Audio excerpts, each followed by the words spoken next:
Hi guys, in this video I'm going to show you how to set up the random number generator app inside your agency and start using the workflow. So let's get started.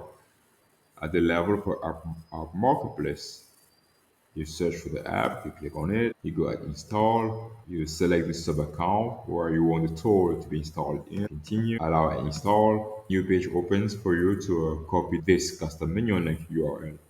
Copy, you make sure it's copied, and then you switch back to the agency view to create the custom menu link. You go at the settings, custom menu links, create new, you select an icon for your custom menu link, type a name, let's say random number email. And here we paste the custom menu link URL, then we copy it. Go, scroll down, choose sub account one, and we save. And then we switch back to the sub account one to connect the tool. Here we are. Here we are. We have random number CML. Click on it. Search random. There you go. As you can notice, it's already connected in this agency. So this is the new interface. We have the documentation. Documentation. If you go to view, we access this comprehensive documentation that gives us the steps to set up the tutorials.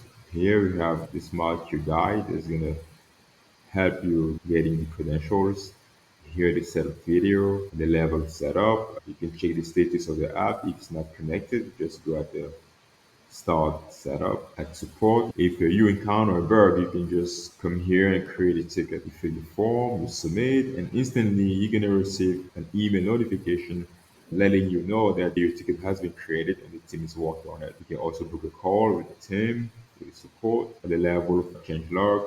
We keep you up to date with the modifications on all the apps that you guys install, and you have the possibility to disable it.